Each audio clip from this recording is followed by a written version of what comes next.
Mesdames, Messieurs, bonsoir. Plaisir immense de vous retrouver pour une autre édition spéciale de votre programme Ouru Africa. Ce soir, nous questionnons un pan important de l'émergence des pays africains. Nous allons parler de l'import-substitution au Cameroun avec justement un regard acéré sur l'impact d'un acteur. Nous parlons du ministère de la Recherche scientifique et de l'Innovation. Nous allons questionner donc l'apport de ces ministères dans l'implémentation de la stratégie d'import-substitution au Cameroun. Et pour ce faire, nous avons la chance, mais surtout l'honneur et le plaisir de recevoir sur ce plateau le docteur Mohamedou Mansourou, directeur des affaires générales au ministère de la Recherche scientifique et de l'Innovation. Bonsoir, docteur. Bonsoir, monsieur Stéphane. C'est un plaisir, je l'ai dit, de vous recevoir sur ce plateau pour justement évoquer avec vous cet aspect important dans la dynamique d'émergence du Cameroun et même de façon globale des pays africains. On parle de l'import-substitution. Alors, pour les non-savants et surtout ceux qui nous regardent par le monde, est-ce qu'on peut en quelques mots savoir de quoi il s'agit? Avoir une définition simple et succincte de l'import-substitution. Je vous remercie pour votre question. Avant d'aborder effectivement cette question, je voudrais vous remercier pour l'invitation que vous m'avez offerte de venir dire quelque chose sur ce qui concerne déjà la recherche scientifique et l'innovation et spécifiquement l'import-substitution au Cameroun. Et s'agissant de cette politique d'import-substitution, je saisis cette occasion pour remercier ma hiérarchie qui a bien voulu que j'assiste à cette émission. La définition qu'on peut donner tout de go à l'import-substitution est de façon très simple. C'est que c'est une politique qui vise la mise en œuvre d'une politique qui réduise l'importation en favorisant et en développant la production locale. Alors, de façon simple, vous l'avez défini, mais nous allons de façon spécifique interroger le rôle, mais surtout l'action d'un ministère, un ministère important au Cameroun, le ministère de la Recherche scientifique et de l'Innovation. Alors, quel est l'apport de ces ministères dans la stratégie et l'implémentation de cette politique d'import-substitution? Vous m'envoyez tout droit dans la politique d'import-substitution. Je me ferai le devoir, avant de répondre à cette question, faire un petit regard rétrospectif sur le chemin parcouru par le ministère de la Recherche scientifique et de l'Innovation. Allez-y. Je voudrais rappeler que le ministère de la Recherche scientifique et de l'Innovation est né par la volonté du chef de l'État en 2012. Donc, la dénomination ministère de la Recherche scientifique et de l'Innovation née en 2012. Mission qui permet désormais à ce département ministériel de mettre un accent tant sur la recherche scientifique, mais également sur l'innovation. Ce n'est pas anodin, ce n'est pas du tout anodin. Oui. C'est la preuve que le chef de l'État marque un accent particulier sur les aspects qui vont concerner le développement socio-économique et culturel du Cameroun. Et d'ailleurs, dans les préambules du cadre organique du ministère de la Recherche scientifique, parmi ses missions, il est bien dit la promotion, l'appui, le contrôle des activités de recherche de façon globale, en vue de la promotion du développement économique, social et culturel du Cameroun. C'est dire combien le ministère de la Recherche a un rôle très important à jouer dans le système socio-économique et culturel du Cameroun. Donc, c'est depuis, je voudrais dire, depuis 2012 que dans sa vision, le chef de l'État a posé les bases de la politique de l'import-substitution, selon moi. Parce que à travers le cadre organique du ministère de la Recherche scientifique, on comprend bien que le chef de l'État a donné une orientation qui vise la recherche scientifique, qui vise l'innovation, qui vise le développement socio-économique et culturel. Donc, le chemin n'a pas été facile, ça a été assez difficile pour bien des raisons que nous pourrons évoquer. Oui, sur lesquelles on peut s'arrêter dans le déroulé. Quels sont les principaux écueils rencontrés dans cette longue marche du ministère de la Recherche scientifique et de l'innovation vers son plein essor? Alors là encore, je vais faire un petit feedback, je vais raconter ma petite histoire. Lorsque j'intègre le ministère de la Recherche scientifique, je sors du ministère des Finances, beaucoup de mes camarades me disaient « mais qu'est-ce que tu viens faire dans ce ministère qui est inconnu ?»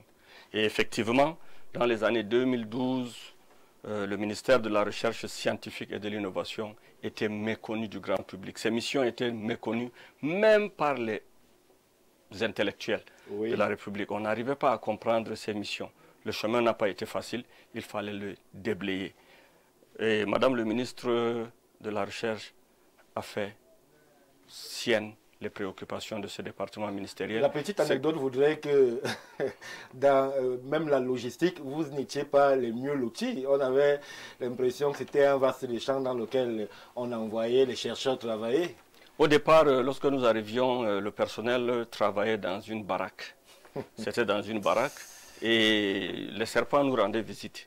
Pour ceux qui ont connu l'histoire peuvent le témoigner, le ministère de la Recherche était, j'ai envie de dire, une administration très débutante, qui avait besoin de beaucoup d'attention, de beaucoup de concentration.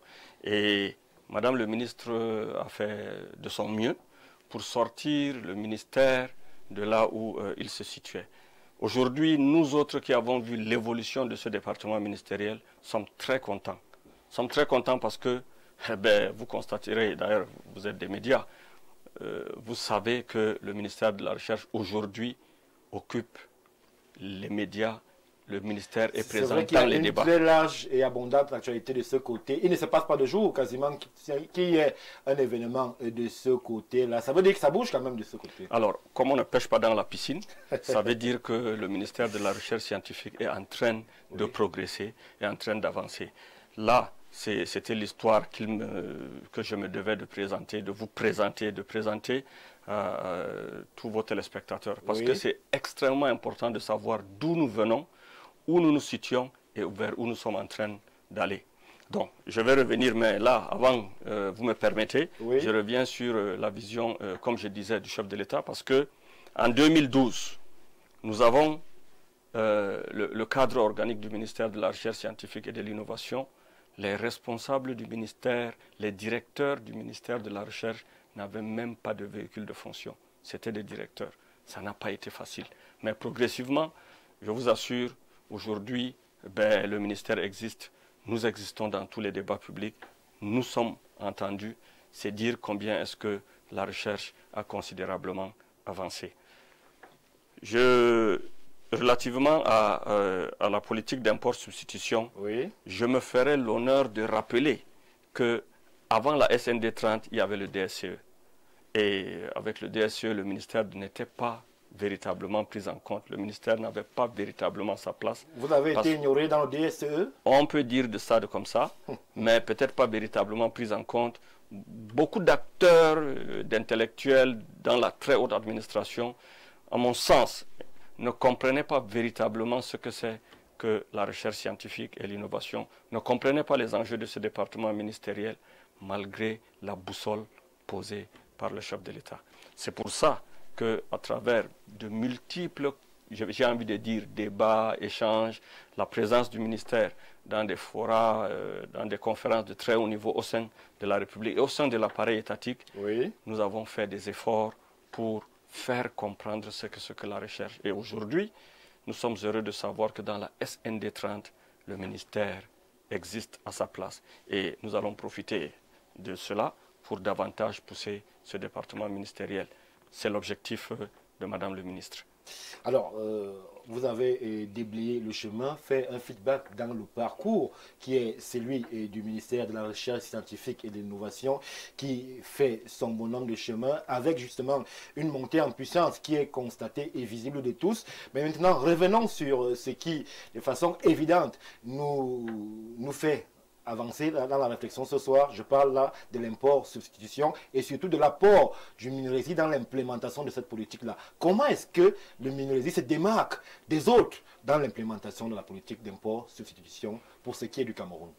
Les missions du ministère de la Recherche scientifique et de l'innovation consistent à mettre à la disposition des administrations sectorielles des prototypes, donc des résultats de la recherche. Il revient à ces administrations de procéder à leur multiplication.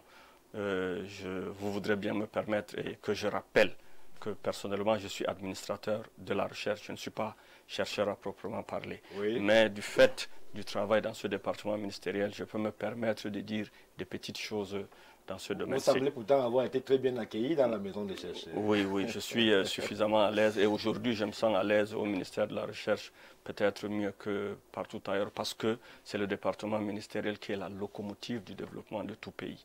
Et le Cameroun en a besoin et d'ailleurs je vous le dis et je vais l'expliquer. Nous nous rendons compte que la politique d'import-substitution a été mise en place par le chef de l'État, politique qui vise pour sa première phase le secteur agricole. Oui. C'est dire combien est-ce que, comme on dit couramment, ventre affamé n'a point d'oreille. Et pour se développer, pour construire, il faut résoudre les problèmes physiologiques. La résolution de ces problèmes physiologiques a été confiée au département ministériel. Le ministre a travaillé avec l'IRAD à mettre à disposition tout un répertoire des résultats de la recherche dans le domaine agricole. Oui. Il n'y a pas un seul domaine où le répertoire n'a pas présenté. C'est plus de 500 innovations dont dispose l'IRAD aujourd'hui dans le domaine agricole. Il suffit simplement que les acteurs se les approprient et puis nous avons un début de solution. Il y a un devoir du faire connaître et du faire savoir qui devrait aussi exister, monsieur le directeur. S'il y a des innovations, mais qui ne sont pas portées à l'attention du grand public, comment est-ce qu'on fait? Parce que c'est la grande interrogation. Beaucoup, lorsque nous avons préparé cette émission, nous disent, bon, le ministère, on le voit, il est présent, mais on peine véritablement à pointer un doigt, à toucher du doigt les réalisations du ministère de la Recherche scientifique et de l'innovation. Pourquoi est-ce qu'on a cette dichotomie-là entre la recherche, les résultats qui sont présents et surtout le faire savoir qui semble manquer à l'appel? Alors, le faire savoir, il est là. Là encore, il y a eu une très grande évolution parce que, je le dis, il y a quelques années, le ministère n'avait pas 200 chercheurs. Aujourd'hui, nous avons 1900, pratiquement 2000 personnels, tout personnel confondu. Nous avons sensiblement la moitié constituée du personnel chercheur, ce qui n'est pas négligeable de nos jours. Bon, vous savez, le problème de la mise à disposition des résultats de la recherche sur le marché est un problème sérieux et réel. Oui. Le ministère a entrepris des démarches. Ça n'a pas été facile parce que les questions de valorisation et de vulgarisation des résultats se sont posées pendant un bon moment, mais initialement, il faut le relever, la mise à disposition des résultats de la recherche se fait par le ministère de la Recherche à l'endroit des administrations sectorielles. Il revient par exemple au ministère de l'Agriculture de valoriser les résultats de la recherche. De façon simple, vous nous dites donc sur ce plateau que vous mettez à disposition les résultats de la recherche, mais pour ce qui est de la communication autour, il s'agit de ces ministères-là, à eux, de faire le relais, le service après-vente, comme on dit, dans l'exposition de ces résultats. Attention, la communication est faite d'ailleurs par le ministère de la Recherche. Depuis quelque temps, nous avons aujourd'hui des cadres, je vais dire, de communication appropriés. Depuis 2007, il est organisé chaque année impair, pendant 2 ans, oui. Les journées d'excellence de la recherche scientifique et d'innovation, ici au niveau central et pendant les années paires au niveau des régions. Ce sont des cadres de présentation, de valorisation, de vulgarisation des résultats à l'endroit des populations.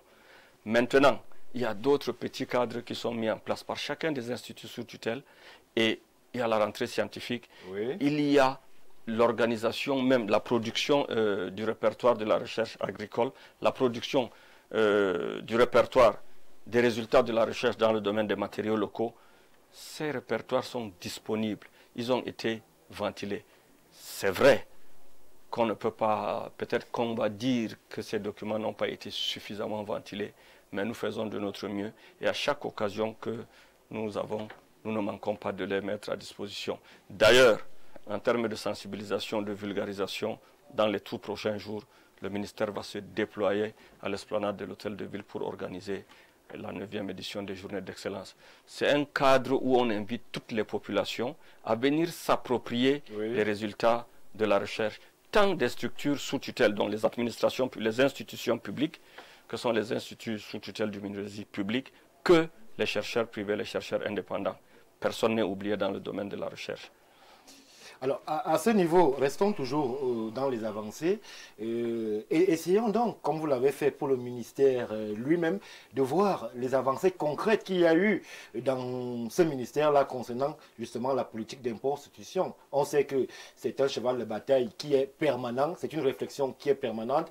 Quelles sont les avancées concrètes, majeures, palpables, qui se dégagent depuis que, justement, on a essayé de pointer du doigt, de mettre un accent sur la politique d'import-substitution? Ok, déjà, comme je vous l'avais dit précédemment, la première phase de l'import-substitution porte sur le domaine agricole.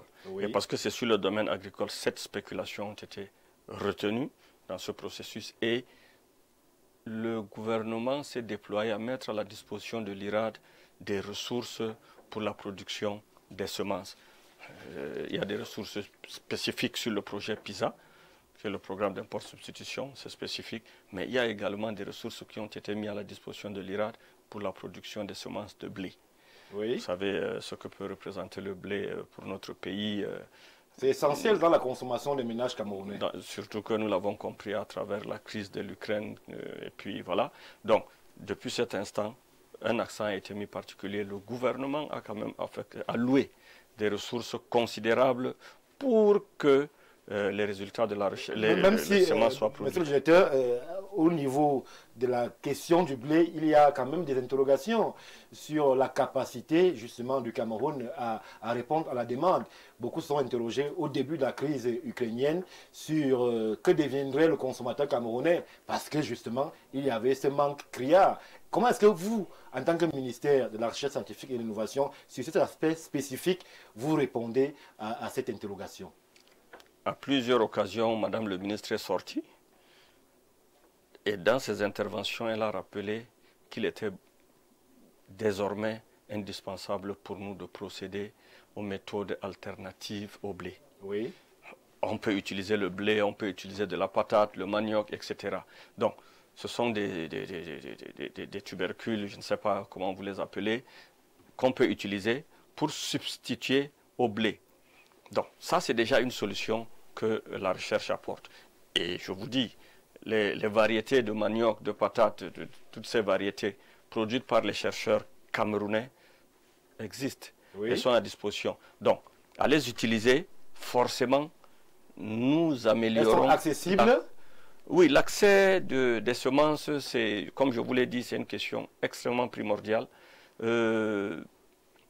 Alors, des efforts sont en train d'être faits.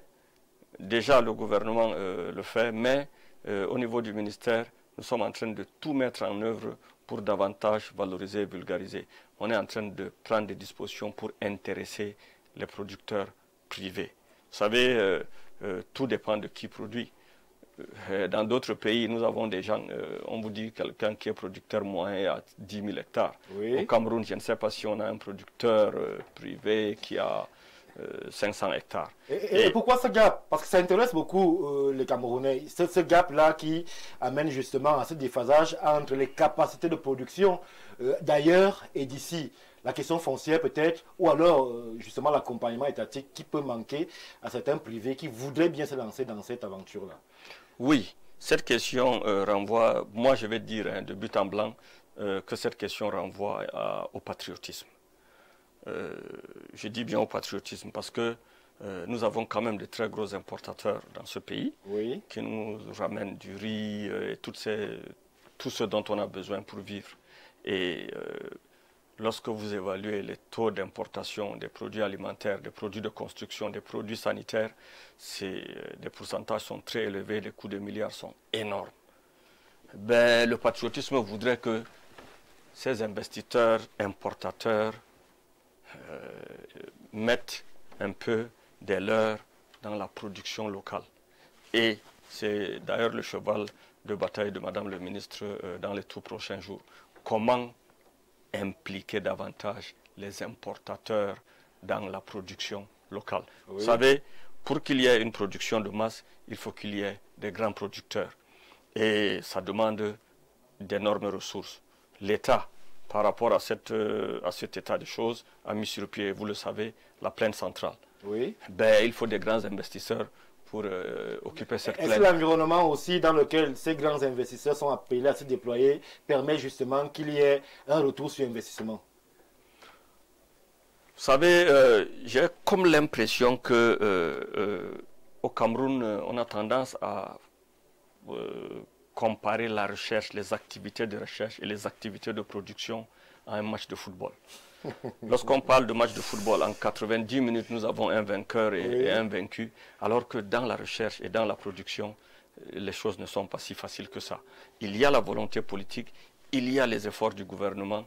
Maintenant, ce que personnellement je pense, c'est qu'il faut l'engagement des investisseurs pour qu'il y ait un facteur, une synergie d'action autour de cette politique d'import-substitution pour qu'elle connaisse véritablement son décollage. Parce que c'est vrai, je ne dis pas que tout est fait, que tout est blanc ou rose. Non, il y a beaucoup à faire, c'est vrai. Sauf que il est de bon ton que les investisseurs s'intéressent aux résultats de la recherche pour booster la production. D'aucuns pensent que, comme on a parlé de politique d'import-substitution, on peut aller importer les semences à l'étranger et venir les mettre au Cameroun pour rapidement avoir des... Oui, c'est une option, mais ce n'est pas l'import-substitution, ça. Ça veut dire qu'on ne résout pas véritablement la question. L'import-substitution, si vous me le permettez, si vous me le permettez, l'import-substitution, c'est l'utilisation des résultats locaux pour le développement endogène de l'économie de notre pays. Si on n'a pas ça en tête, alors le problème se posera. C'est dire combien est-ce qu'il y a l'aspect psychologique de la politique d'import-substitution.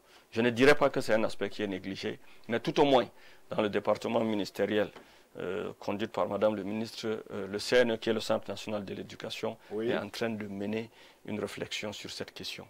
Comment est-ce que les Camerounais feraient pour mieux s'approprier la politique d'import-substitution? C'est un effort collectif. Donc voilà ce que je voudrais ajouter. Merci, monsieur le directeur. On va avancer. Nous avançons justement dans la réflexion concernant l'import-substitution. Et justement, nous allons prendre un cours extrait du directeur général d'IRAD, qui était un acteur concerné au premier chef dans justement l'implémentation de cette politique-là. On va le suivre attentivement. On revient tout de suite après pour les premiers commentaires. Les journaux publient régulièrement des gros chiffres liés aux importations. Le plan intégré d'import-substitution agro-pastorale a identifié et prend en compte au moins 7 filières, 9 filières de production agricole au sens large. L'IRAD y est impliqué, et surtout dans le volet de développement et de production de masse de semences, aussi bien végétales, halieutiques qu'animales, des semences de base, afin de booster la production des privés, des coopératives, des agro-industries qui sont installées sur le territoire camerounais. Il est question que l'offre en semences ne souffre, en semences de base, bien sûr, ne souffre d'aucun manquement. Et sur ce volet, nous sommes impliqués dans plusieurs filières sémencières, à savoir le maïs, le riz, le sorgho, les alevins, pour la production locale de poissons. Nous avons aussi le palmier à huile à travers notre station de la Dibamba, dont la capacité de production des graines germées a été multipliée par 10. Aujourd'hui, nous pouvons produire jusqu'à 8 millions, voire 10 millions de graines germées de palmier à huile pour ravitailler les grandes plantations déjà, et ainsi que les plantations de petits paysans. Retour sur le plateau, grand merci à la réalisation qui nous permet d'en savoir un tout petit peu plus avec justement la contribution de cet organisme sous tutelle. On parle là de l'IRAD. Monsieur le directeur, vous avez suivi le docteur Nouémouen qui justement s'est exprimé sur l'import-substitution, mais il met en avant aussi un aspect sur lequel beaucoup pourraient s'appesantir, c'est la capacité. Alors, les équipements, les infrastructures qui sont à votre disposition, sont-elles en capacité justement à vous permettre de franchir ce gap qualitatif et même normatif pour pouvoir véritablement implémenter cette dynamique d'import-substitution au Cameroun? À l'écoute du DG de l'IRAD, je ne sais pas si vous avez eu à retenir comme moi, mais moi j'ai retenu deux informations capitales. Oui. Il a parlé des acteurs de production et il a parlé des semences. Il a donné la capacité de production dont l'IRAD est capable de mettre sur pied. C'est dire combien est-ce que des dispositions sont prises au niveau du ministère de la Recherche pour mettre les semences à la disposition, si je peux me répéter, oui, du grand public. Il a parlé même des coopératives, même des investisseurs étrangers, tous les investisseurs. C'est dire combien est-ce que des dispositions sont prises.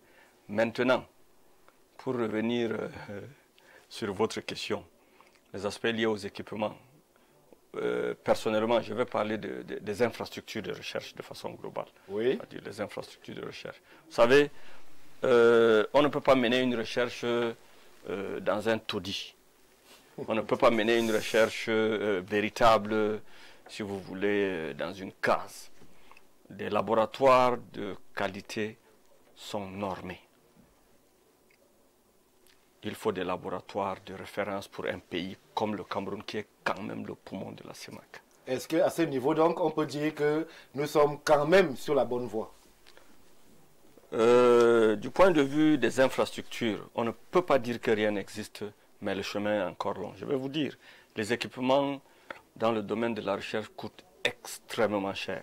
Ça coûte extrêmement cher. Nous n'en disposons pas. Une structure comme l'IRAD a besoin de plusieurs laboratoires qui vont coûter des milliards. Oui. Ces laboratoires, les laboratoires dont disposent toutes les structures de recherche aujourd'hui sont vieillissants. Tous ces laboratoires sont vieillissants, malgré leur vétusté, oui, ils réussissent quand même à produire des résultats. Vous vous imaginerez bien quel type de résultats ils pourraient produire si jamais... Alors, à ce niveau, monsieur le directeur, pour qu'on ne soit pas en train de dire une chose et son contraire, si le constat est fait que l'infrastructure est vieillissante, la logistique est pour le moins terne, pourquoi, alors que l'on semble connaître un certain boom, une certaine embellie du côté du ministère de la Recherche scientifique et de l'Innovation, pourquoi donc il n'y a pas assez d'appui, assez de soutien à ces laboratoires-là pour que justement, au-delà des résultats déjà perceptibles qui sont présentés, qu'on puisse connaître d'autres succès encore en termes d'innovation? Oui, c'est progressif. C'est pour ça que je disais, je comparais tout à l'heure les activités de recherche à un match de football. Donc la situation de la recherche, je vous dis, il y a quelques années, on avait quelques personnels, les laboratoires n'étaient pas... Qu'est-ce qui a fait aujourd'hui que en grande majorité, les champs expérimentaux de l'IRAD soient envahis? C'est tout simplement parce que il y a eu des difficultés de financement de la recherche qui n'ont pas permis que l'IRAD occupe véritablement tous ces espaces, tous ces champs expérimentaux. Oui. Une politique a été initialement mise en place pour sécuriser toutes ces parcelles. ce qui a été très difficile parce que la sécurisation des champs aujourd'hui n'est pas la chose, et vous le savez, n'est pas la chose la plus facile. Des efforts sont faits, mais il y a encore beaucoup à faire. Les équipements sont vieillissants, certes, Oui. mais le patriotisme des chercheurs fait en sorte que, dans la douleur, dans la difficulté, on produit quand même des résultats, à même, si jamais ces résultats étaient pris en compte, valorisés, vulgarisés et appropriés par tous les acteurs de développement économique, alors on serait en mesure de nourrir au moins la CEMAC. Alors, à ce niveau, vous parlez justement des résultats, mais beaucoup parlent aussi d'organes sous tutelle. Vous avez évoqué l'IRAD, on peut évoquer la Mipomalo et bien d'autres. Comment est-ce que le jeu de tutelle se déroule entre justement le ministère et ces organes? Sont-ils autonomes ou alors y a-t-il toujours un certain contrôle dans l'administration au quotidien de toutes ces entités qui sont censées accompagner le ministère dans sa stratégie d'implémentation de l'import-substitution? Alors, je vous avais dit au départ que le ministère de la Recherche scientifique est chargé de l'animation, de la coordination et du contrôle des activités de recherche sur toute l'étendue du territoire. Activités entendues publiques que privées. De ce fait, il n'y a aucun débat. Le ministère de la Recherche scientifique assure la tutelle technique sur tous les instituts de recherche au Cameroun de façon holistique. Peu importe le type d'institut. Tant que c'est un institut de recherche ou un centre de recherche, logiquement, le ministère de la Recherche a son mot à dire sur son fonctionnement. Pour ce qui est de ces quelques institutions que vous avez citées, l'IRAD, l'AMIPROMALO, l'IRGEM et tout, nous avons 8 structures sous notre tutelle. Alors, toutes ces structures sont effectivement sous tutelle. 6 sont des établissements publics administratifs à caractère scientifique, mais sont sous la tutelle. Effectivement, ce sont des entités à personnalité juridique et à autonomie financière, telles que consacrées par la loi de 2017 sur les EPA, mais ce sont des structures qui restent des structures de recherche, dont sous la tutelle technique du ministère de la Recherche. Et pour la mise en œuvre de la politique d'import-substitution, effectivement, et contrairement à ce que beaucoup peuvent s'imaginer, ce n'est pas seulement l'IRAD qui intervient dans le domaine agricole. Ce n'est pas seulement l'IRAD, c'est quasiment tous les instituts, tous les instituts de recherche. L'AMIPROMALO a son mot à dire sur tout ce qui peut concerner les mécanismes de conservation des semences. Ils ont leur mot à dire. L'IRGM, pour tout ce qui peut concerner les aspects, je le dis encore, je ne suis pas chercheur, donc je peux dire des choses pas très exactes, mais l'IRGM peut aider à la maîtrise de l'eau, parce que sans eau, il n'y a pas de production agricole. Il m'avait été donné l'occasion d'aller dans un pays, j'ai vu comment les gens font de l'agriculture sans considération des saisons de pluie, tout simplement parce qu'ils ont travaillé à maîtriser de l'eau.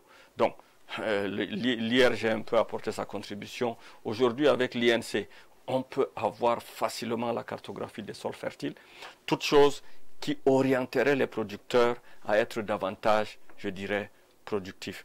Donc, toutes ces structures, effectivement, interviennent, toutes les structures sous tutelle du MINRESI interviennent dans la politique d'import-substitution. Vous nous rassurez donc ce soir sur ce plateau qu'il n'y a pas justement brouille entre le ministère et les structures sous tutelle, qu'il n'y aurait pas d'interférence, comme parfois on a pu le constater ailleurs. Je ne sais pas d'où vous tenez cette information, mais à ma connaissance, je dis bien, je précise, à ma connaissance, l'ambiance est bon enfant entre la tutelle et les instituts. Sinon, on n'aurait pas eu les résultats qu'on a eus.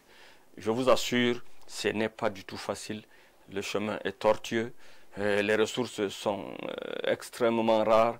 Malgré tout ça, les instituts produisent des recherches. Ce n'est pas le ministère qui produit les résultats de la recherche, ce sont les instituts. Donc, du coup, si nous, la tutelle, on peut se permettre, on peut se prévaloir de présenter les résultats aujourd'hui, c'est parce que les instituts ont travaillé et c'est parce que nous travaillons en synergie. Vous avez évoqué pendant un court instant l'AMIPROMALO. Prenons justement une attitude une attitude tout de suite après, monsieur le directeur, on va rester toujours dans la réflexion, dans la perspective, parce que justement le Cameroun ne vit pas en vase clos. Il y a la sous-région CEMAC qui justement se revendique être aussi aux côtés du Cameroun, et donc le Cameroun, vous l'avez d'ailleurs reconnu, est une des locomotives. Quel est, par rapport aux autres, si on peut faire un peu de chauvinisme, par rapport aux autres, le niveau d'implémentation de l'import substitution en zone CEMAC du Cameroun? Sommes-nous les champions? Sommes-nous au milieu de la classe? Ou alors, comme parfois dans bien d'autres sphères, nous sommes les derniers de la classe? Alors, la question telle que vous la posez m'amène à me concentrer sur la politique d'import-substitution au Cameroun. La politique d'import-substitution définie par le chef de l'État. Oui. Le ministère de la Recherche n'a pas vocation à faire des études comparatives sur les questions que vous avez posées. Ça peut nous permettre à nous de savoir comment on peut... C'est quand même souvent aussi important de savoir par rapport aux autres à quel niveau on est. Puisque nous revendiquons ce statut de grand patron économique de la CEMAC, il faut quand même bien de temps en temps guetter ce que le voisin fait, peut-être pour des corrections à l'interne. Est-ce que vous savez que le Cameroun n'est pas seulement la locomotive de la CEMAC, s'il faut le dire? Il y a des pays qui se sont appropriés les résultats de la recherche du Cameroun, oui, et qui en ont fait aujourd'hui leur première matière première, leur première source de revenus dans le domaine agricole. Il y a au moins 3 pays que je ne vais pas citer. C'est dire combien aujourd'hui la recherche au Cameroun a des résultats à sa place. Je dis qu'on n'est pas seulement mastodonte qu'au niveau de la CEMAC. Nous sommes une mastodonte internationale, mondiale. Bien. Peut-être qu'à l'intérieur, nous ne voyons pas ce que nous valons. À une époque, lorsque les chercheurs partaient en retraite à 55 ans, oui, c'est eux qui partaient développer les résultats, qui partaient développer d'autres pays. Aujourd'hui, nous avons la possibilité d'internaliser, de garder nos chercheurs jusqu'à un âge considérablement avancé pour qu'ils produisent effectivement davantage de résultats. Donc, la position du Cameroun comme mastodonte dans le domaine de la recherche n'est pas à démontrer, c'est établi. Maintenant, si vous voulez des questions de classification, je vais vous dire... Des questions de classification générale, puisque nous sommes dans un environnement assez concurrentiel, et le Cameroun, justement, lorsque l'on évoque ces questions d'import-substitution, n'est pas seul dans la course. Tout le monde, tous les pays, que ce soit dans la sous-région ou bien sur le continent africain, veulent se développer et se comparent aux autres. Lorsque l'on voit l'émergence asiatique, lorsque l'on voit le Moyen-Orient, on sent une dynamique et le Cameroun ne saurait rester spectateur ou alors loin de cette compétition-là. C'est pour ça qu'on interrogeait la question de la place du Cameroun, justement lorsque l'on interroge cette stratégie et cette course vers l'implémentation de l'import-substitution. Alors le Cameroun a une très bonne place, une place très admirable et très enviée par plusieurs nations, ça je vous le garantis. Le Cameroun fait beaucoup d'efforts, non seulement pour lui-même, mais pour les pays voisins et au-delà, tant par la valorisation des résultats dans ces pays que par l'exploitation des résultats que nous avons ici chez nous. Je vais vous rassurer, le Cameroun a une très bonne place. Le procédé à une classification par rapport à l'implémentation devrait faire appeler à l'examen de plusieurs paramètres.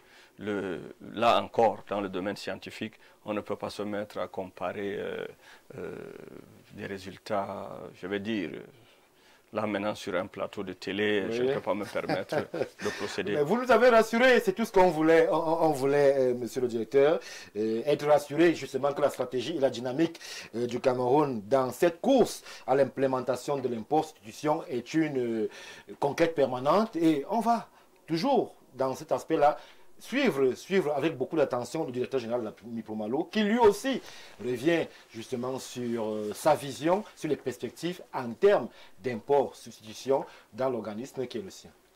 À preuve de contraire, je tiens à le dire de manière peut-être un tout petit peu solennelle, jusqu'à preuve de contraire,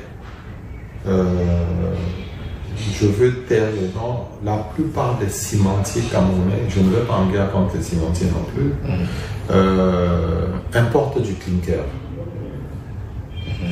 ils importent du clinker.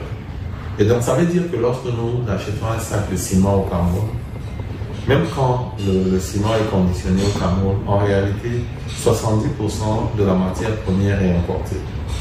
Donc vous voyez qu'on ne peut pas considérer le ciment produit à Douala ou empaqueté à Douala comme un matériau local, parce que 70% pratiquement de la matière première vient de l'extérieur, en termes de valeur, même de valeur ajoutée et tout.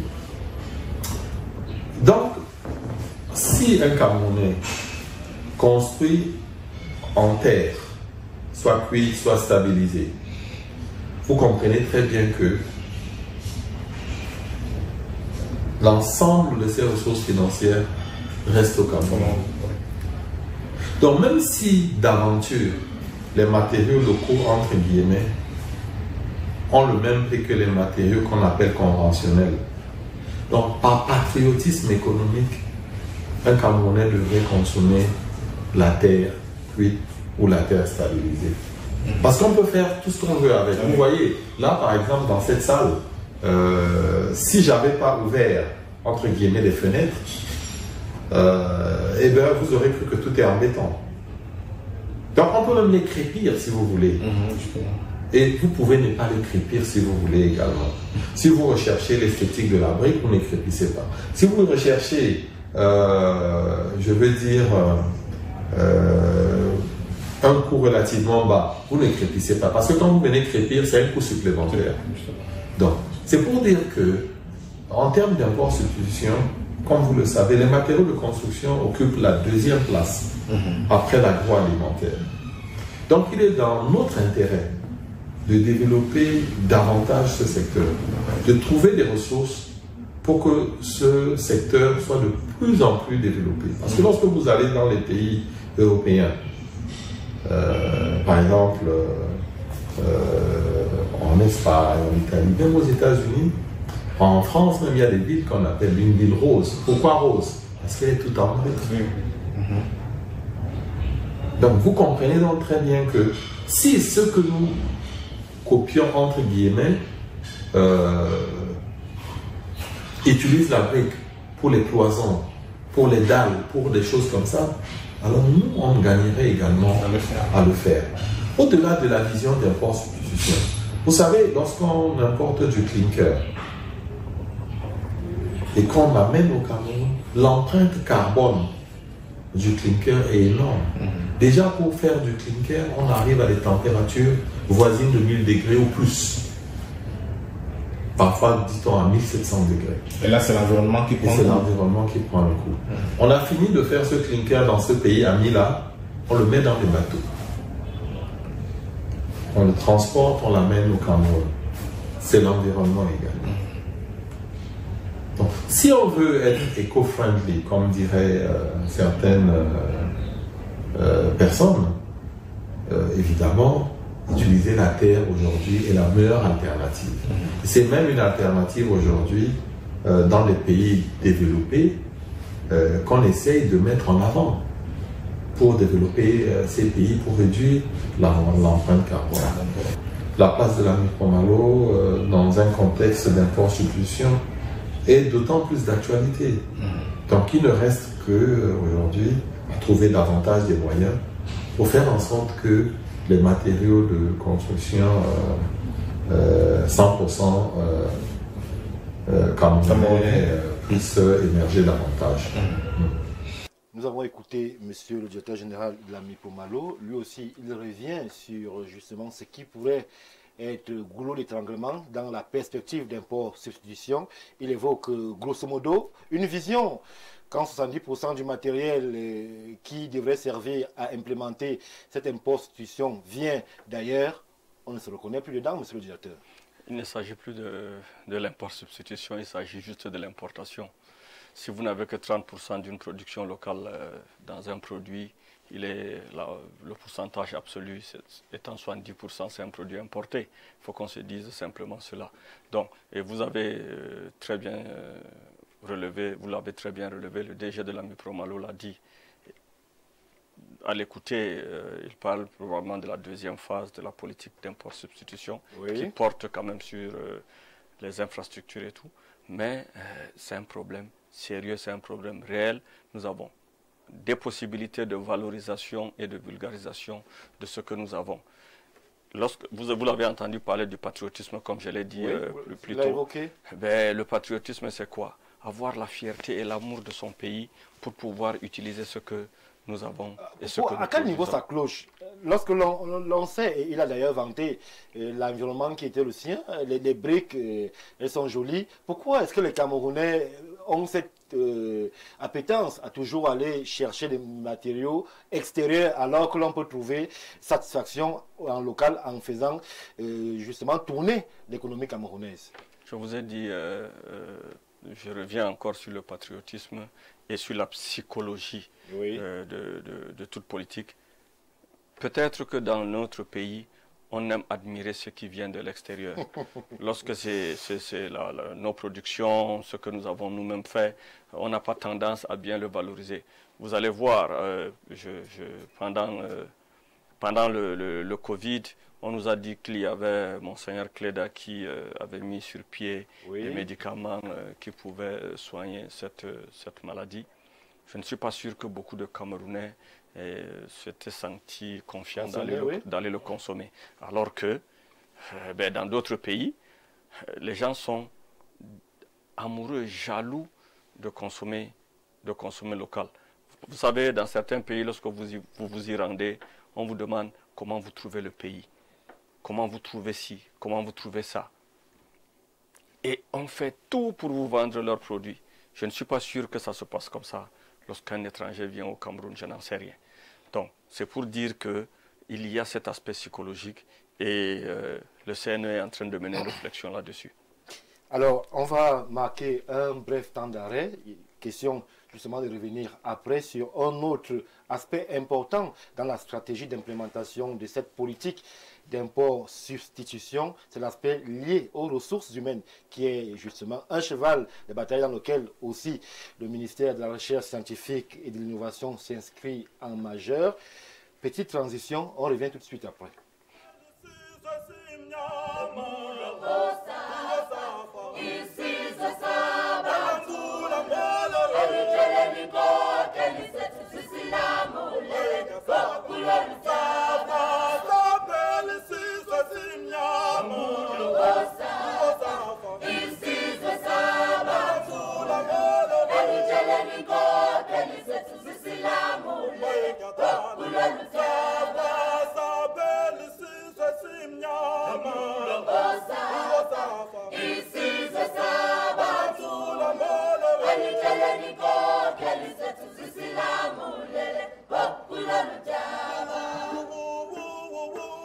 Retour sur le plateau de Ouro Africa, édition spéciale. Nous avons la chance et le privilège d'avoir sur ce plateau un acteur d'une entité, le ministère de la Recherche scientifique et de l'Innovation, avec qui nous échangeons depuis pratiquement 40 minutes déjà sur les différentes stratégies à appliquer pour justement implémenter de façon efficiente la stratégie d'import-substitution au Cameroun. Nous avons eu écho des aspects techniques. Pour ce qui est de cette seconde dorsale de cette émission, on va évoquer les ressources humaines, monsieur le directeur. C'est un aspect important. On sait que le ministère de la Recherche scientifique et de l'Innovation est constamment en recrutement. Est-ce qu'on peut avoir de façon succincte justement une idée de la ressource humaine actuelle du côté du ministère de la Recherche scientifique et de l'Innovation?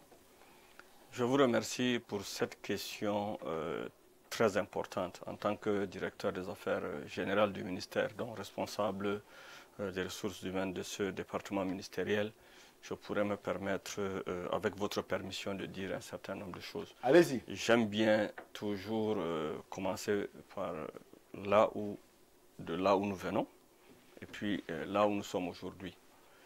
Il y a quelques années, moins de 10 ans, le ministère de la Recherche scientifique ne comptait pas dans son entièreté 500 personnels confondus. Madame le Services centraux et déconcentrés. Services centraux et déconcentrés, Institut de recherche sous tutelle. La raison, c'est qu'il y avait beaucoup de départs à la retraite, parce qu'on avait recruté assez de chercheurs à une période, et puis vous vous rendrez compte qu'ils partent sensiblement dans la même période, effectivement, en retraite, et le ministère ainsi que les instituts se vidaient sensiblement au même moment. Et les médias l'ont dit, si vous avez suivi, Madame le ministre chantait à corps et à cri ce phénomène de départ précoce à la retraite. Il convient de rappeler, et je dis, moi, à ma connaissance, je n'ai jamais vu un prix Nobel scientifique qui a moins de 70 ans, je n'en sais rien, peut-être plus. Donc, c'est dire combien est-ce que la fertilité dans la recherche commence peut-être à partir de 60 ans, je n'en sais rien. Mais ça, j'ai le droit de le penser. Malheureusement, c'était à l'époque, à cet âge, que les chercheurs étaient mis à la retraite. Puis ils partaient développer des politiques de recherche scientifique dans d'autres pays. Donc, cette question a été résolue avec le nouveau statut. Mais avant, le ministère a bénéficié quand même d'un recrutement de 1000 chercheurs. Oui. C'est quelque chose d'absolument inédit au Cameroun. C'est un événement absolument majeur. C'est vrai que ces recrutements étaient progressifs et qu'il y a eu des problèmes de départ, bien évidemment, et c'est légitime. Chacun cherche le bien-être. Le nouveau statut n'ayant pas été mis en place, il y a des chercheurs qui, une fois recrutés, se cherchaient dans d'autres administrations. Ils sont allés chercher le bien-être. Et aujourd'hui, il y a certains parmi eux qui m'ont demandé une fois... Qui veulent revenir? Mais comment on fait pour revenir? Parce qu'effectivement, ils se sont rendus compte que la maison est en train de reprendre de la valeur. Alors, s'agissant aujourd'hui de l'effectif, au ministère de la Recherche, nous sommes à sensiblement 2000 personnels confondus. Oui. Instituts sous tutelle, ministère et services déconcentrés. Et parlant des chercheurs, parlant du personnel chercheur, nous avons environ 600 personnels chercheurs. Et quand je dis 600 personnels chercheurs, 611 par là, je parle du personnel tel que régi par le nouveau statut des chercheurs. Et le nouveau statut des chercheurs reconnaît dans cette catégorie 3 types: les chargés, les maîtres et les directeurs de recherche. Donc, pour ces 3 catégories de chercheurs, nous sommes à environ 600 chercheurs. Il y a ceux qui sont dans une phase probatoire d'intégration du corps de la recherche qu'on appelle les attachés de recherche. Oui. Et dans cette catégorie, nous avons environ 700 chercheurs, 700 attachés qui sont en attente d'intégrer le corps des chercheurs. Mais pour intégrer le corps des chercheurs, effectivement, il y a des conditions, il y a des exigences. L'une des exigences, c'est que le statut dit qu'ils ont 6 ans pour obtenir un doctorat afin de changer de grade. Vous conviendrez avec moi que s'ils n'ont pas ce doctorat pendant les 6 ans, ils ne deviendront pas chercheurs. Ils ne seront pas éligibles. Voilà, et seront donc simplement reversés dans le corps des contractuels. Donc, à côté de ces chercheurs, nous avons maintenant les fonctionnaires et les autres personnels qui sont le reste qui accompagnent. Lorsque vous faites le calcul, vous avez environ 600 chercheurs, vous avez environ 700 attachés de recherche. Donc, nous sommes à autour de 1200, 1300 sur 1900. Vous comprenez que c'est 3 tiers. Il y a 1 tiers du personnel chercheur, 1 tiers constitué des attachés de recherche qui ne sont pas encore chercheurs, et l'autre tiers est réservé par les contractuels, les fonctionnaires. Donc, ça, c'est pour ce qui est de la situation actuelle du personnel chercheur. Et je vous dis, permettez-moi de le répéter, nous revenons de très, très, très loin. C'est ce qui justifie d'ailleurs le nombre élevé d'attachés de recherche. Alors, on va rassurer tous nos amis chercheurs qui sont véritablement en train de saturer justement notre plateforme de réception de SMS, que ne vous inquiétez pas, monsieur le directeur est là, il va répondre à toutes les questions qui justement taraudent vos différentes réflexions. Il est venu de façon spéciale pour cela, avec bien évidemment l'accord de madame la ministre. Pour ce qui est des nombreuses polémiques qui ont eu justement à agiter l'opinion. Il y a d'abord eu cette polémique avec le corps des chercheurs du ministère de la Recherche scientifique et de l'Innovation, mais surtout les universitaires.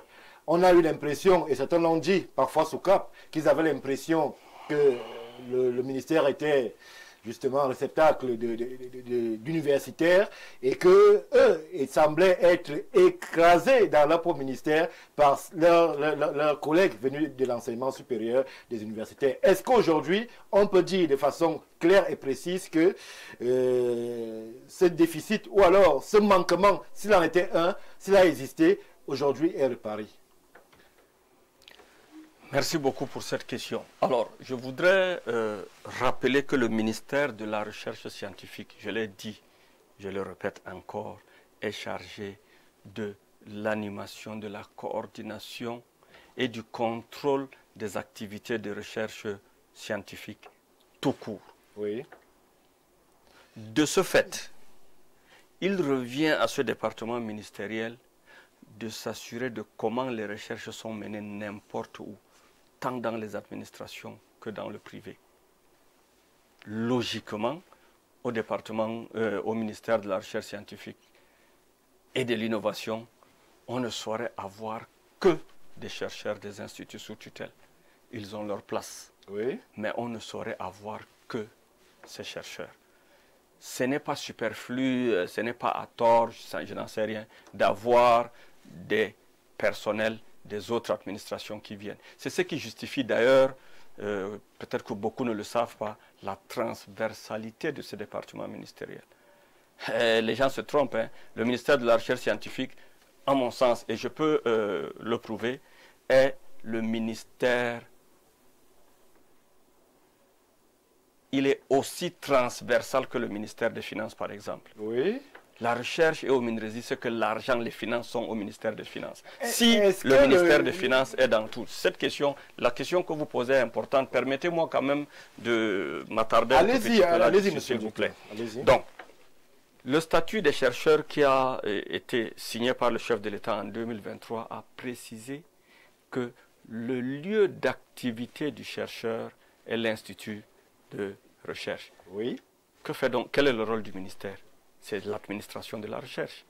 Si le ministère a pour vocation d'administrer la recherche et que, je n'en sais rien, je ne sais pas comment on appelle un spécialiste, par exemple, du ministère du Tourisme, ce ne serait pas superflu s'il y a un poste qu'il vient l'occuper, tant qu'il peut apporter sa contribution dans le développement des activités de recherche. Donc, c'est pour dire que le ministère de la Recherche scientifique n'est pas le ministère des instituts sous tutelle du ministère de la Recherche. Ce n'est pas ce que le chef de l'État a dit. Le chef de l'État a dit que le ministère de la Recherche s'occupe de la politique de recherche. Oui. Donc, c'est de façon globale. S'occupe de la politique de recherche avec qui? Avec les chercheurs ou avec d'autres intelligences venues d'ailleurs? Avec les chercheurs des institutions publiques, les chercheurs privés. D'ailleurs, on a reconnu les chercheurs associés. Il y a les chercheurs contractuels, le statut l'a dit. On a des chercheurs, les chercheurs contractuels, les chercheurs associés. Le statut qui porte sur les chercheurs reconnaît les chercheurs indépendants, les chercheurs privés. C'est dire que l'État leur reconnaît leur rôle à jouer dans le développement économique, dans le développement socio-culturel à travers leur contribution en matière de recherche. Donc, je voudrais, s'il vous plaît, que vous soyez désormais un avocat, sinon un présentateur, un défenseur de ces arguments. Le ministère de la Recherche scientifique est un département ministériel qui assure la coordination de toutes les activités de recherche au Cameroun. Quel que soit le département, que les gens ne se trompent pas, il n'y a pas de ministère au Cameroun qui ne devrait pas s'associer au MINRESI en matière de recherche. Il n'y a pas d'acteur indépendant ou d'organisation internationale qui ne devrait pas s'associer au ministère de la Recherche en matière de recherche. Donc, les chercheurs ont leur place, les chercheurs des instituts ont leur place au ministère de la Recherche scientifique, qui est leur ministère de tutelle, oui. Tout comme tout autre acteur public qui agit ou qui intervient dans le domaine de la recherche peut avoir sa place au ministère de la Recherche scientifique et d'innovation. Alors, on parle de gestion de ressources humaines, on parle de carrière, on parle de profil, mais on parle aussi de quelques contestations avec un syndicat qui, quelquefois, a eu à faire beaucoup parler de lui. Quels sont les rapports aujourd'hui que, justement, le ministère entretien avec ces syndicats qui parfois a eu à lancer quelques mots d'ordre de grève pour justement faire entendre un son de cloche qui n'était pas peut-être celui du ministère de la Recherche scientifique et de l'Innovation. Ok, je vous remercie. La question du syndicat, pour nous, ce n'est pas le syndicat, à notre sens, et là encore, je vais me permettre d'assumer mes propos, le syndicat n'est pas l'opposant, n'est pas opposant au ministère de la Recherche ou quoi que ce soit. Ils sont dans une logique de revendication. Oui. Sauf que, et ça, ça m'engage, sauf que moi je dis, leur revendication a besoin de méthode. Ils sont trop pressés? Oui, peut-être qu'ils sont trop pressés, peut-être qu'ils ne sont pas très méthodiques. C'est légitime hein, de chercher l'amélioration de nos conditions de vie, de nos revenus. C'est légitime. Mais dites-moi, lorsque vous êtes chercheur, dans les statuts, on a dit qu'un directeur de recherche a l'obligation d'encadrer des maîtres, des chargés, des attachés. Oui. Et ça va de façon dégressive. Un chargé de recherche doit encadrer un attaché. Nous avons environ 700 jeunes chercheurs qui sont des attachés de recherche, donc qui sont postulants pour devenir chercheurs. À aucun moment, je n'ai suivi la revendication de l'encadrement doctoral de ces attachés de recherche par le syndicat. Peut-être parce que c'est une évidence, monsieur le directeur. S'ils n'en parlent pas, c'est peut-être parce qu'à ce niveau, ils assument cet encadrement-là et qu'ils n'ont plus besoin d'en faire écho. Peut-être leur motivation et désir sont ailleurs. Tout à fait. Sauf que si ça avait été fait, ces jeunes chercheurs auraient eu des solutions pour avoir leur doctorat. Je vais parler, vous le savez autant que moi, que les thèses sont suspendues. Et on permet aux gens de s'inscrire en thèse de façon spécifique. Personnellement, j'aurais été ravi de savoir qu'outre les revendications qui sont déjà menées par le syndicat, que ces questions de leurs jeunes cadets soient prises en compte, oui. que ça porte. Je serais ravi d'entendre le syndicat nous dire combien est-ce qu'ils sont soucieux de savoir que ces 700 jeunes chercheurs environ deviennent effectivement des chercheurs. Nous avons recruté 102 chercheurs tout récemment. Il y a encore, là on vient de lancer le recrutement de 80 chercheurs. On est à sensiblement. Le nombre est en train de grimper. Le nombre de postulants au statut de chercheurs est en train de grimper. Personnellement, je serais ravi d'entendre le syndicat dans ce rôle de sensibilisation et d'accompagnement avant son rôle de revendication.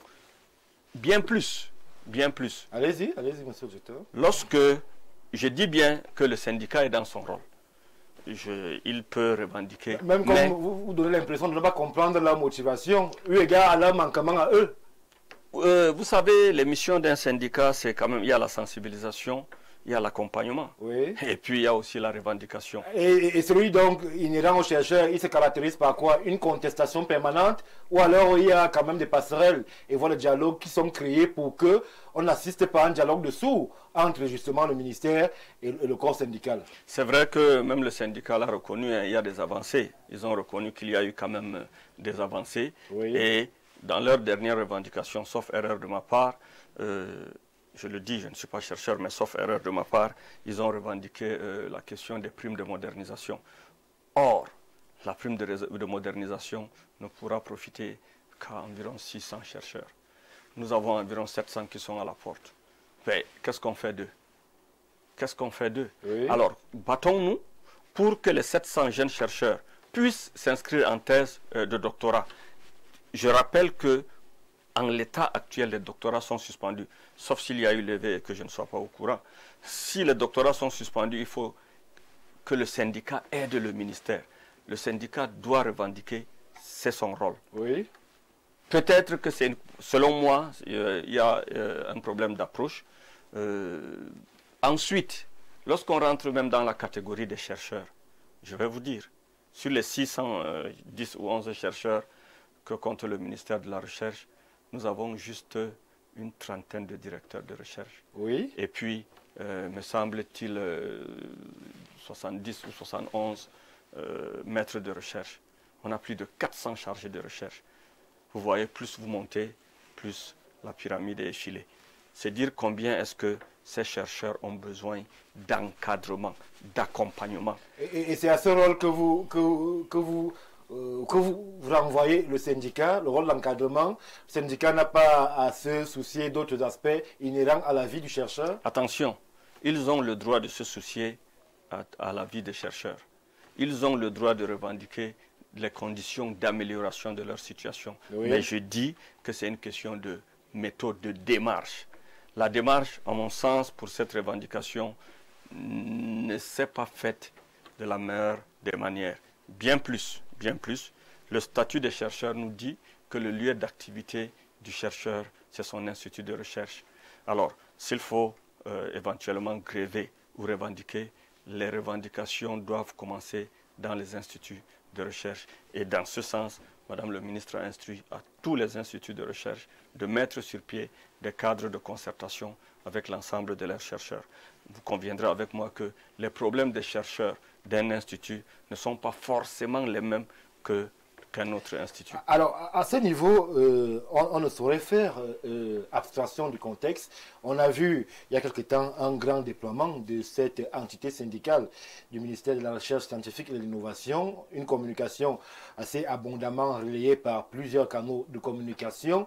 Est-ce que vous soupçonnez, vous qui êtes acteur au cœur de la gestion de la ressource humaine et qui connaissez, grâce aux explications qu'on a données sur ce plateau, le parcours qui est le vôtre, est-ce que vous soupçonnez une instrumentalisation ou alors une mauvaise compréhension de la vision portée par Madame le ministre du côté syndical? Est-ce que le syndicat est instrumentalisé ou alors il y a incompréhension sur les voies à prendre, même si peut-être les objectifs peuvent être les mêmes? Le chef de l'État avait dit il y a quelques années que la gesticulation n'est pas synonyme de vitalité. Et le chercheur devrait être cette personne qui comprend. De par mon expérience, lorsque vous êtes très concentré à mener une activité de recherche, vous n'avez pas le temps de bavarder. Oui. Vous n'avez pas le temps de gesticuler. Et si vous avez le temps pour gesticuler, alors vous réduisez le temps pour faire des recherches.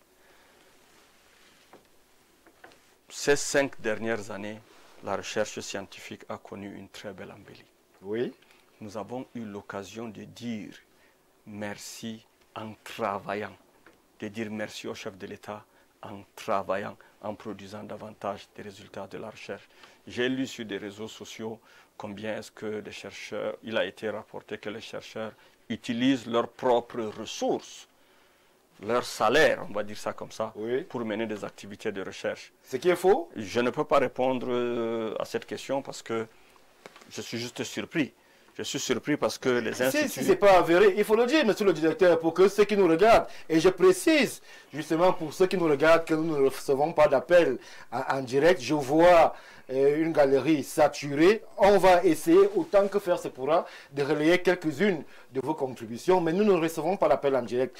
Prenez la peine de nous écrire, monsieur le directeur est là, évidemment, pour répondre à vos nombreuses sollicitations, puisque nous parlons de la situation et du rapport du chercheur avec le ministère. Allez-y, monsieur le directeur. Ok, je vous remercie. Déjà, ma participation en tant que directeur en charge des ressources humaines sur votre chaîne de télé traduit à suffisance la volonté du ministre de la Recherche de procéder à une sensibilisation de masse, oui, sur ce qui se fait et ce qui se dit à la recherche. Donc, j'étais en train de dire tantôt que j'ai lu sur des réseaux sociaux que certains chercheurs ont argué utiliser leur salaire pour mener des activités de recherche. Grande est ma surprise, parce que depuis que je suis directeur des affaires générales, aucun dossier ne m'a jamais été coté dénonçant ce fait venant d'un quelconque institut. Oui. Alors, est-ce que les chercheurs ont choisi de mener ces activités par eux-mêmes sans attirer l'attention de leurs directeurs généraux respectifs et du ministre de la Recherche?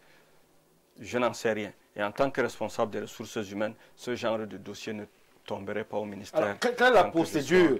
Parce que je vois, j'essaie de lire entre les lignes les nombreux messages qui nous parviennent. La procédure, comment est-ce que on on parvient au financement lorsqu'on est chercheur au Cameroun? Parfois, il y a des projets sur lesquels on veut bien approfondir la réflexion, la recherche. Comment est-ce qu'on présente les dossiers pour être accompagné par le ministère dans sa démarche de recherche? Peut-être c'est à ce niveau-là qu'il faudrait éclaircir justement les opinions de ceux qui nous regardent. Très bien. La question du financement de la recherche est le nœud de cette activité et le nœud de ce département ministériel. Prenez n'importe quel pays qui se lance dans la politique de son développement. Elle se fait avec la recherche scientifique. Oui. Les institutions avaient décidé de 1% du PIB pour financer la recherche. Ce serait colossal. On ne peut pas faire la recherche le ventre affamé. Ça, je le dis. Sur ce point, nous sommes en train, au ministère, de tout mettre en œuvre pour accompagner quand même les chercheurs. Et le chef de l'État, je vais vous dire. Dites-nous. Vous savez, et ça m'engage une fois de plus, le président Biya, selon moi, c'est mon avis, est le patriarche politique mondial. Quand je dis qu'il est le patriarche politique mondial, c'est dire qu'il a une très longue vision. Oui. Et il y a un adage de chez nous qui dit que ce qu'un jeune voit debout, un adulte le voit étant couché.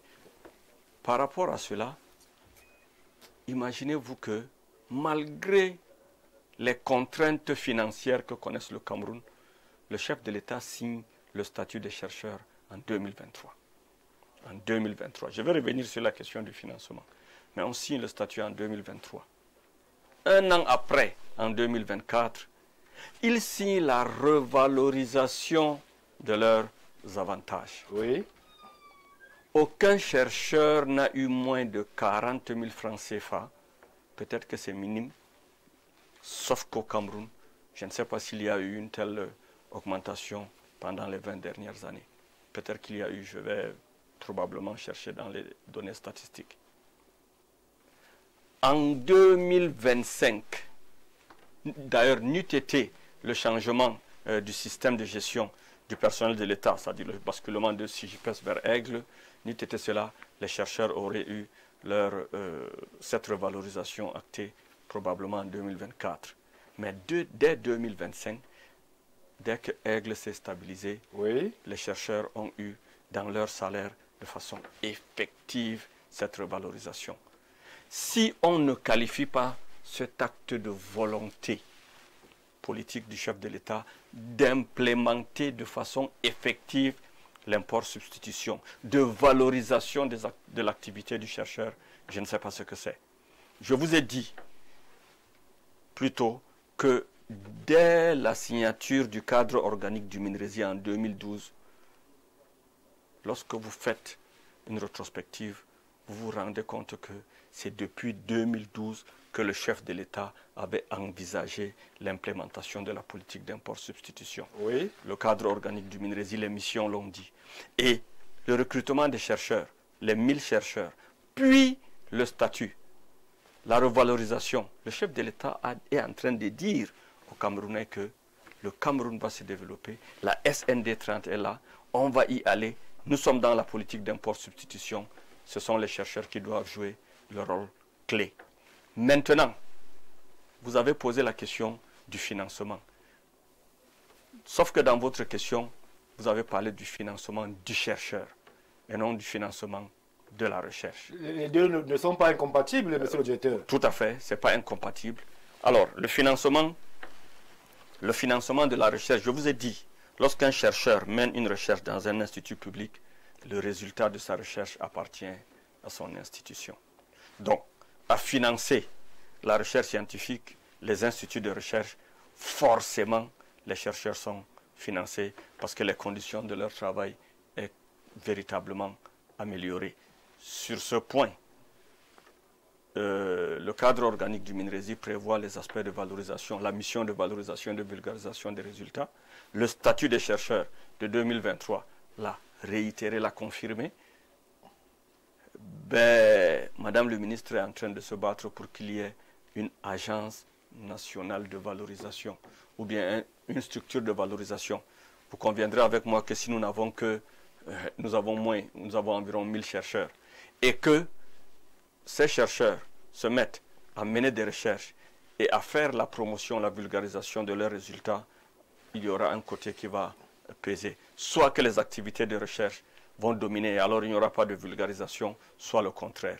C'est pour ça que au ministère de la Recherche scientifique, Madame le ministre a instruit ses collaborateurs, au rang desquels moi, de mener une réflexion pour présenter au gouvernement la nécessité, l'impérieuse nécessité d'avoir une structure en charge de façon spécifique de la valorisation et de la vulgarisation pour que les chercheurs s'occupent de leur cœur de métier.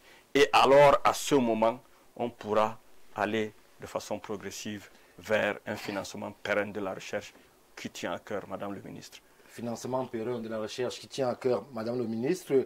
Autre sujet d'inquiétude, Monsieur le directeur, nous avons eu le temps de véritablement nous rapprocher de cela lors de la préparation de ce plateau spécial. C'est la tenue de la non-commission paritaire d'avancement. Les chercheurs disent qu'à ce niveau encore là, on a l'impression que tout n'est pas dit ou alors tout n'est pas très clair sur cette session, sur cette commission-là. Qu'est-ce qui coince? Pourquoi ça n'avance pas à ce niveau? Je ne sais pas si ça n'avance pas. Je suis surpris de l'entendre de vous. Parce que, à ma connaissance, chaque année se tient la commission d'avancement des chercheurs. Des chercheurs avancent. Des critères d'évaluation sont connus. Vous savez, il y a la philosophie des perdants. Les perdants, vous êtes brillant journaliste, celui qui n'est pas brillant va dire que vous lui avez arraché sa place. Donc c'est la même chose. Je peux comprendre, vous savez, il n'y a pas de système parfait, oui, mais au niveau du ministère de la Recherche... Peut-être qu'il y a beaucoup de recalés aussi de ce côté. Est-ce que c'est une passoire? Est-ce que la commission d'évaluation, dans ce cas qu'on ne mette pas une commission d'évaluation et qu'on dise à tout le monde allez passer, dès que après il y a des avancements et puis voilà, dès que vous avez atteint l'âge d'avancement, vous avancez. Mais du moment où on a établi, on a mis en place des critères d'évaluation, oui, ça doit être respecté. Il y a un minimum. Quelqu'un qui ne respecte pas ces critères ne se verra pas avancer et peut-être qu'il va s'agiter. Je dis bien que nous sommes dans un système où la psychologie sociale aujourd'hui fait en sorte qu'on soit plus dans le bavardage que dans l'action. Et il me semble que c'est la minorité bavarde qui a tendance à avoir le dessus sur la majorité agissante. Merci, monsieur le directeur. On va avancer tout doucement vers la sortie. Mais il y a un aspect aussi qui est inhérent même à la vie du chercheur, puisque vous-même, vous l'avez reconnu, il y en a divers types. Il y a le chercheur institutionnel qui, justement, officie au ministère et dans les organismes sous tutelle. Mais il y a le chercheur aussi non institutionnel qui, parfois, a l'impression d'être le parent pauvre de la recherche au Cameroun. Qu'est-ce qui est mis en place pour que celui-là puisse avoir peut-être en termes de chances, les mêmes chances que les autres dans sa dynamique de recherche et d'atteinte de ses objectifs? Le statut de 2023 a considéré, a accordé une place importante aux chercheurs non institutionnels qu'on appelle désormais le chercheur associé. Le cadre de sa prise en compte, de son évaluation et tout ce qu'il faut est en train d'être progressivement mis en place. Il était impératif de boucler dans un premier temps tout ce qui concernait les chercheurs institutionnels, ceux payés par l'État, pour mieux se concentrer sur ceux qui sont non institutionnels. Et ces chercheurs seront valorisés très, très, très bientôt. Donc j'invite les chercheurs non institutionnels, les chercheurs privés, à commencer à considérer que le ministère de la Recherche scientifique est leur ministère. Et que, effectivement, dans les tout prochains jours, ils seront considérablement pris en compte et valorisés. Et chaque chercheur indépendant sera référé à un institut de recherche qui sera son institut de rattachement. C'est ce que prévoit le statut des chercheurs. Merci, monsieur le directeur. Pour ce qui est de nous en tant que médias, nous avons constamment été près de vous, au ministère de la Recherche scientifique et de l'Innovation. On a pu apercevoir les quelques avancées palpables, avancées concrètes, qui sont l'apanage de ce ministère. Mais il faut dire quelles sont aussi ces avancées-là instigées, ou alors sous les auspices d'un patron de ministère, Madame le ministre. Comment est-ce que vous, en tant que collaborateur assez proche, lisez l'action de Madame le ministre durant justement ce parcours sinueux que vous avez rappelé sur ce plateau? Est-ce que vous sentez une dynamique qui va permettre, plus les années vont passer, à ce que la situation du chercheur puisse s'améliorer grâce à sa vision? Vous savez, je ne suis pas simplement collaborateur de Madame le ministre, je suis collaborateur de très longue date, depuis les premières heures. Oui. J'ai gravi les échelons au ministère de la Recherche scientifique, j'ai vu ce ministère changer. Je vous ai dit, à une époque, on avait honte de dire qu'on travaillait dans ce ministère. Aucun taximan ne connaissait le département, le ministère de la Recherche. Aujourd'hui, nous occupons la une des journaux, le ministère. Nous avons le privilège d'être invités sur un plateau de télé comme le vôtre. Et aujourd'hui, il y a quelques années, ce n'était pas imaginable. On était les parents pauvres parce qu'effectivement, on n'avait pas les moyens, on n'avait pas le personnel, oui. On n'avait pas d'équipement. Nous étions envahis, assaillis et pire encore, on était compris par personne. Madame le ministre a, de façon méthodique, jour après jour, balisé ce chemin. Il a fallu d'abord avoir les ressources humaines. Dieu merci, on a encore besoin de chercheurs, nous avons besoin de techniciens, nous avons besoin de personnel, d'autres types de personnel. L'État ne peut pas recruter tout le monde au même moment. Oui. Les recrutements se font de façon progressive. Nous osons espérer que les recrutements vont évoluer, qu'on ait davantage de techniciens et d'autres types de personnel qui vont permettre, parce que le ministère de la Recherche n'est pas le ministère que des chercheurs. Il y a un personnel non chercheur qui est aussi important. Oui. D'ailleurs, je ne suis pas personnel chercheur. Donc, c'est bien de le préciser. Et je pense que j'ai quand même, pour le moment, j'ai mon rôle à jouer dans ce département ministériel, dans la mesure où je suis responsable des ressources humaines. Donc, c'est pour dire que après le recrutement des chercheurs, si aujourd'hui il y a un syndicat, vous convenez avec moi qu'il y a 15 ans, le ministère n'aurait pas pu avoir un syndicat parce qu'il n'y avait pas de personnel.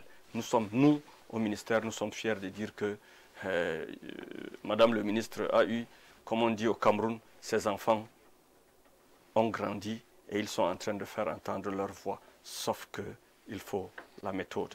Maintenant, après le recrutement des chercheurs, vous allez vous rendre compte qu'on ne connaissait probablement il y a longtemps que l'IRAD, oui, comme institut de recherche.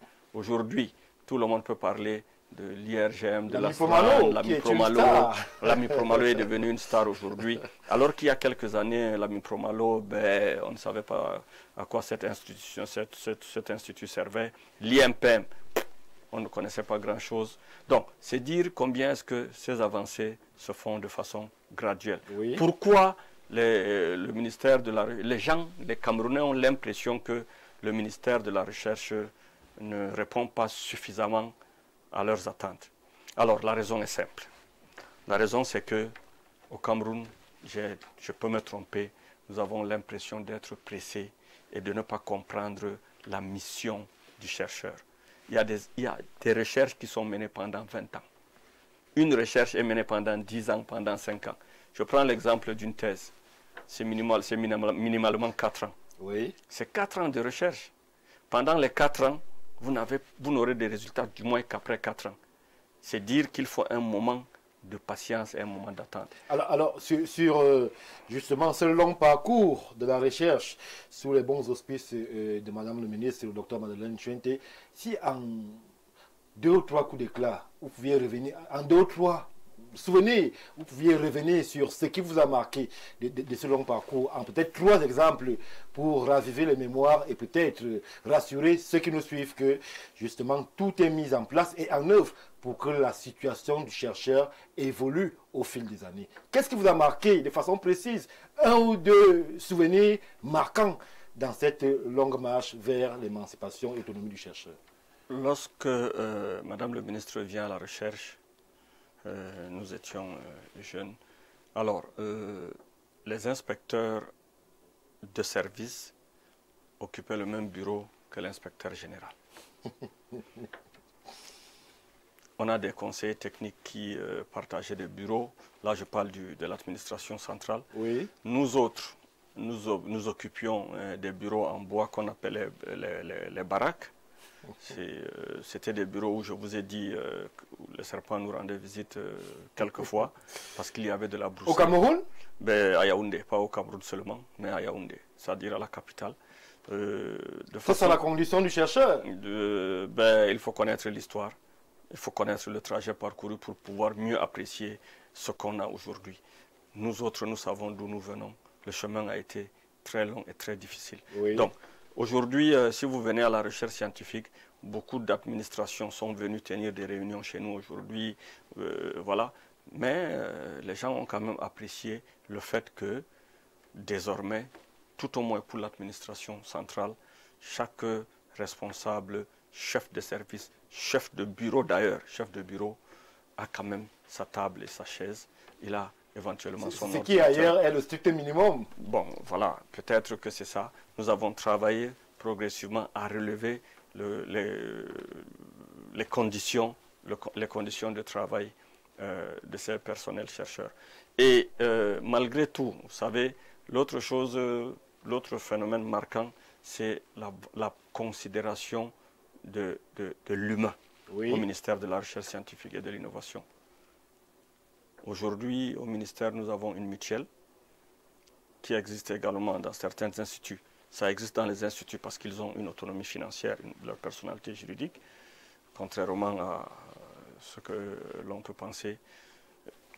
Nous avons une mutuelle. C'est la preuve que la prise en compte de la condition du chercheur est au cœur de nos actions et au cœur de l'attention de Madame le ministre. Elle utilise les moyens qui sont mis à sa disposition pour donner les résultats qu'on a aujourd'hui. Le ministère est là, il avance. S'agissant des instituts sous tutelle, véritablement, vous vous rendrez compte qu'il y a d'abord une avancée institutionnelle. Les 6 instituts, on avait juste 2 EPA qui avaient des DG, les autres étaient des directeurs, mais aujourd'hui, les 6 instituts sous tutelle ont des DG. Donc, il y a eu la revalorisation, la prise en compte déjà de leur statut d'établissement public à part entière, ce qui n'est pas négligeable. Parce que vous savez, lorsque vous avez une structure qui est quand même chapeautée par un responsable de cet acabit, alors on est enclin à produire des résultats. S'agissant des résultats de la recherche, je vous assure, nous ne sommes pas dans un monde parfait, nous sommes effectivement dans un monde à parfaire. Néanmoins, il y a des résultats disponibles. Des dispositions sont en train d'être prises pour que ces résultats soient davantage vulgarisés. Et pour cela, je vous le dis, Madame le ministre a tendu la main au secteur privé plusieurs fois. Elle avait fait une descente il y a un moment au Chicam à Douala. Elle est allée rencontrer le patronat, les hommes d'affaires. Des efforts sont en train d'être faits pour amener les Camerounais à s'intéresser à ce que fait la recherche. Donc, si vous me demandez de dire 2 ou 3 choses qui justifient ou qui m'ont marqué dans le développement, dans le parcours du développement du ministère, je m'efforce de me limiter là parce qu'il y en a tellement. Il y en a tellement. Docteur Mohamedou Mansourou, on va vous dire merci. Merci d'avoir répondu présent à l'invitation de la grosse équipe de production qui justement entourait la préparation de ce programme. Monsieur Stéphane Barga, je vous remercie. Vous savez, je vais dire, c'est la première fois que j'interviens sur une chaîne de télévision dans un moment aussi dense. Un programme, je ne sais pas, c'est 1 heure, je n'en sais rien. 1h30. 1h30 de programme pour expliquer les missions quand même du MINRESI, permettre aux Camerounais de comprendre ce que nous faisons dans ce département ministériel.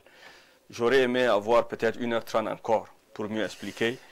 parce qu'effectivement, on s'est rendu compte que les Camerounais n'ont pas l'occasion de venir se renseigner. Je me permets de dire à vos téléspectateurs que le ministère de la Recherche est le ministère de chaque Camerounais. Au lieu de s'intéresser et de se limiter à ce que disent les réseaux sociaux, venez à la source, nous vous donnerons les informations. Nous sommes là pour ça. Et je profite de cette occasion pour vous remercier, de nous avoir invités, de m'avoir invité, de nous avoir donné l'occasion de présenter ce que c'est que le ministère de la Recherche scientifique. Je vous remercie. Merci, Dr Mohamedou Mansourou. Merci justement d'avoir répondu présent. Soyez rassurés, les portes de Info TV et de tout le groupe La Météo vous seront toujours ouvertes pour expliquer et expliciter les différentes incompréhensions qu'il pourrait y avoir entre les chercheurs, le grand public, les opinions et bien d'autres entités encore. Nous ne pourrons pas conclure cette édition spéciale de Ourou Africa sans dire un grand merci à la cellule de communication du ministère de la Recherche scientifique et de l'Innovation qui nous a donné le matériau pour pouvoir être justement d'appoint dans les problématiques qui sont celles du chercheur au Cameroun. Merci à la cellule de communication qui justement aussi ouvre ses portes pour que ceux qui sont à la recherche de l'information, la bonne, soient toujours nourris de cette information-là. Donc, on va mettre un terme à cette édition spéciale de Ourou Africa. On se donne rendez-vous lundi prochain, lorsqu'il sera 21h à Yaoundé, Cameroun, pour plus d'actualités africaines. Bien le bonsoir. Ici,